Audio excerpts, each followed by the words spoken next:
Aliagas Europe 1 va plus loin, s'intéresse ce matin aux dons des Français aux associations. Sommes-nous moins généreux qu'avant? En tout cas, les associations caritatives sont très inquiètes car les dons chutent. Moins 6,5% au premier trimestre 2018. Les Restos du Cœur, Médecins sans frontières, le Secours populaire, pour ne citer que, tous constatent cette baisse significative et c'est la première depuis 12 ans. Bonjour Victor Delande de la rédaction d'Europe 1. Concrètement, pourquoi Bonjour. les gens donnent-ils moins cette année? Il suffit de tendre le micro dans la rue pour se rendre compte que pour ceux qui avaient l'habitude de donner, même pour ces donateurs, ça devient très compliqué. Je donnais, mais maintenant je donne plus parce que la vie est trop chère. Mon quotidien c'était bien avant, je travaillais, maintenant je suis en retraite. Alors la vie a changé, on se restreint, on peut pas tout faire. Écoutez, il faut bien vivre et survivre, hein. Donc le gaz augmente, tout augmente, donc forcément il faut rogner sur quelque chose. Ce sont les dons en premier. Il faut bien se nourrir, il faut bien s'habiller et on pense d'abord à nos pauvres petites personnes plutôt qu'à aider les autres et c'est un peu regrettable, ouais. Alors on entend bien l'argument des Français qui s'expriment sur notre antenne, la baisse du pouvoir d'achat, certes, mais pourquoi les dons baissent-ils encore plus cette année? Le pouvoir d'achat qui diminue, ça ne date pas d'hier. Non, mais ça s'accentue. L'un des premiers facteurs de cette diminution des dons, c'est la hausse de la CSG pour les retraités. Un peu plus de la moitié des donateurs ont plus de 50 ans. La hausse de la CSG, ça représente donc quelques dizaines d'euros à la fin du mois en moins. Ces dizaines d'euros, ce sont justement ceux qui manquent dans les caisses des associations. Autre raison de la baisse des dons, la suppression de l'impôt sur la fortune qui n'incite plus les plus aisés à défiscaliser.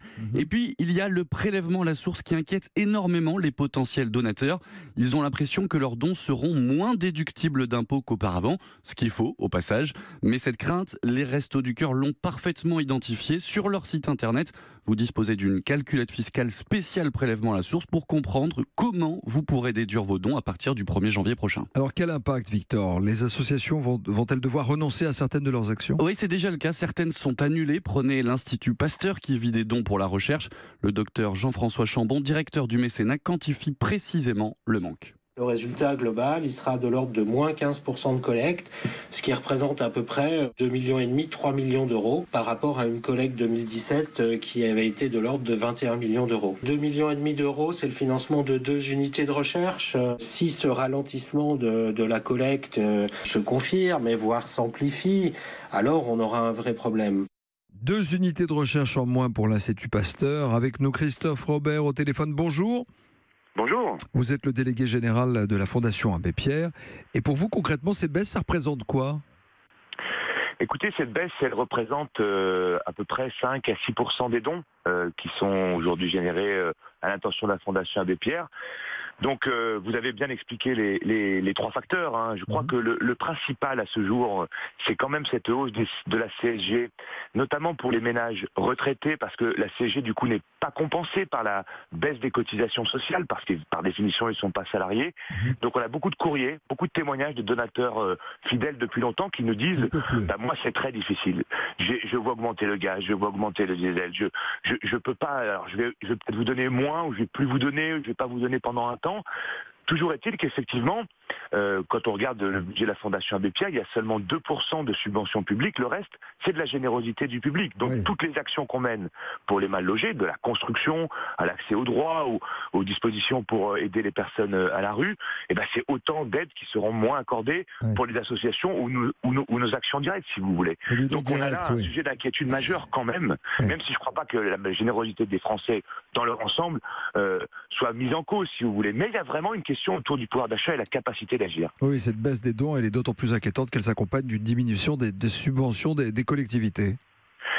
Oui, alors c'est ce qui nous inquiète beaucoup à la Fondation Abbé Pierre parce que, pour vous donner une idée, on contribue au financement à peu près de 900 actions portées par 450 associations. Et ça, déjà, depuis 3-4 ans, les associations nous disent, nous, il y a des baisses des subventions de la ville, du département, de la région, de l'État. Il y a des actions qu'on n'arrive pas à mener. Il y en a certaines où on n'est plus à l'écoute de ce qui se passe réellement sur le territoire parce qu'on est obligé de répondre à des appels à projets, mais en dehors de ça, point de salut. Est-ce que vous, la Fondation Abbé Pierre, vous êtes prêt encore à financer pour aider telle personne dans les bidonvilles, telle personne en difficulté?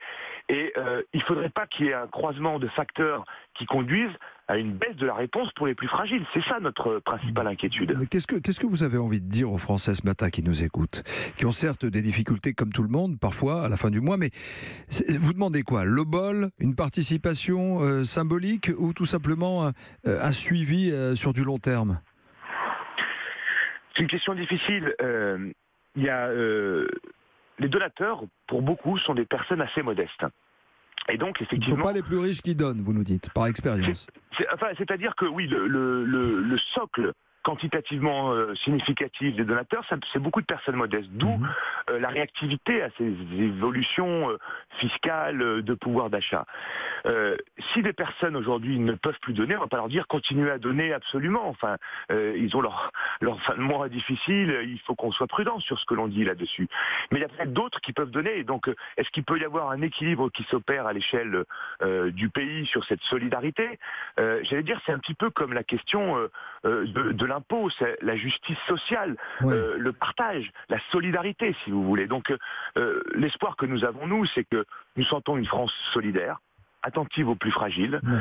Et donc, il devrait y avoir, me semble-t-il, des possibilités de rééquilibrage. Merci beaucoup. On va rester sur cet appel lancé ce matin sur l'antenne d'Europe 1. Soyez généreux à l'approche des fêtes de fin d'année, comme vous pouvez. Une pièce reste une pièce, mais elle peut changer le quotidien des autres. C'est aussi défiscalisable, il faut le rappeler. Merci Christophe Robert, délégué général de la Fondation Abbé Pierre.